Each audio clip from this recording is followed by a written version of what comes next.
Bon, ben, si je commence avec ma première question. Vos chansons ont toujours été très engagées depuis le début du groupe.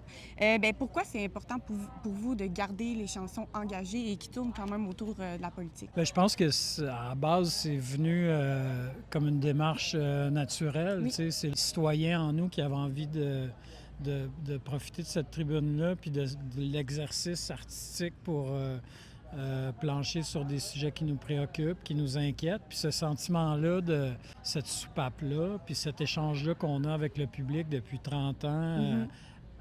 à travers des sujets qui sont plutôt sociopolitiques, je te dirais, ça nourrit quelque chose d'important dans nos vies. Fait que, tu sais, je te dirais que c'est très large, mais c'est surtout une démarche qui fait du sens dans nos Oui, vies comme citoyens, comme humains de la planète, surtout dans le contexte actuel, là, tu sais, oui. d'être dans un dialogue, dans une conversation avec les autres autour qui partagent un certain nombre de préoccupations comme on fait. Tout ça fait beaucoup de sens. Fait que c'est resté important dans nos vies, puis ça s'est traduit comme ça d'un album à l'autre. Et est-ce que vous direz, admettons, que depuis vos premières chansons à aujourd'hui, les sujets ont changé ou il y en a quand même qui sont venus assez, tu sais, souvent, est-ce qu'il y a des chansons qui sont encore actuelles aujourd'hui puis Ouais. vous avez écrit il y a 30 ans? Je dis souvent la blague que ça fait 30 ans qu'on dit la même chose, tu sais, dans le sens où les problèmes, malheureusement, semblent s'empirer plus que s'améliorer, mais j'ai l'impression que c'est toujours un peu les mêmes grands thèmes qui reviennent. Il y a de la surconsommation, il y a quelque chose autour de nos modes de vie qui sont, à mon sens, autodestructeurs, qui Oui. sont inquiétants et qui ont besoin d'être adressés. Je pense que ce qui change avec le temps, c'est la perspective qu'on a sur ces sujets-là, de quelle façon on décide de les aborder.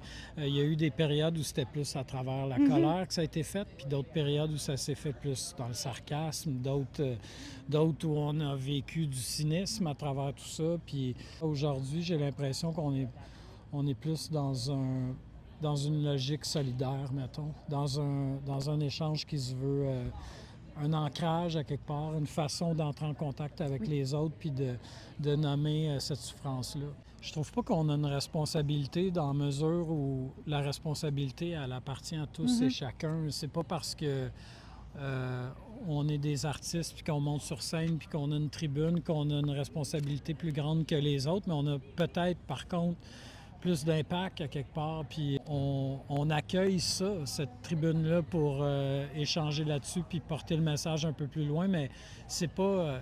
c'est-à-dire, oui, la responsabilité, on l'a tous à quelque part, Oui. on la porte tous en nous, on est tous responsables du monde dans lequel on vit, dans une mesure ou un autre. Puis, tu sais, vulgaire machin, je veux dire, ça reste une goutte d'eau dans l'océan, Oui. là, quand on regarde les choses de façon globale.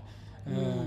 mais j'écris pas, en tout cas, en me disant, bon, là, j'ai la Mhm. responsabilité de faire ceci ou cela, ou de traiter d'un sujet ou Ça d'un autre. vient par vous-même. C'est un élan personnel de traiter de ces sujets-là, puis de les amener en chanson, finalement. Vous avez joué et sur des grandes scènes et sur des petites scènes ou des festivals, tu sais, un peu plus indépendants. C'est quoi la différence entre les deux? Est-ce qu'il y en a une, tu sais, que la foule est un peu plus proche, tu sais, il y a plus d'énergie ou, tu sais, est-ce que vous voyez une différence entre les gros festivals et les festivals indépendants? Ben oui, il y a une grosse différence. C'est sûr qu'il y a une proximité quand c'est des grandes foules de 15, Mhm. 20, 30 000 personnes. C'est sûr que la proximité est moins là. On est moins en contact direct peut-être avec le public, mais les deux sont trippants. Tu sais, je pense que ce qui est le fun dans notre cas, c'est que il nous arrive de jouer devant 200 personnes dans une petite Mhm. salle, puis on a l'occasion aussi, comme aujourd'hui, de jouer devant un grand Oui. public. Puis le fait de passer d'une expérience à l'autre, je sais pas, je trouve que ça enrichit toute la démarche, là, au lieu d'être toujours dans un sillon qui se ressemble d'un show à l'autre. Et là, ce soir, ben, vous jouez devant, en fait, les portes sont fermées, il n'y a plus de billets qui se vendent, c'est Mhm. sold out. Fait que Ouais. comment vous voyez ça performer devant une aussi grande foule, là, la plus grosse soirée là, en fait, du Festival de la Poutine? Ben, quelques heures avant de jouer, nous, c'est du plaisir, là, tu Mhm. sais. C'est pour ça qu'on est là. C'est notre vraie responsabilité, c'est de prendre plaisir à l'événement. Puis après ça, ce qui en découle, ben ça nous appartient plus ou moins. On se pose pas plus de questions que ça. Quand vient le temps de monter sur une scène devant 30 000 personnes, il faut qu'on en profite. Oui. Hey, ben, c'était toutes mes questions que j'avais, Guillaume. Je te remercie vraiment beaucoup d'avoir accepté et participé. Ça me fait vraiment chaud au cœur. C'est moi qui te remercie.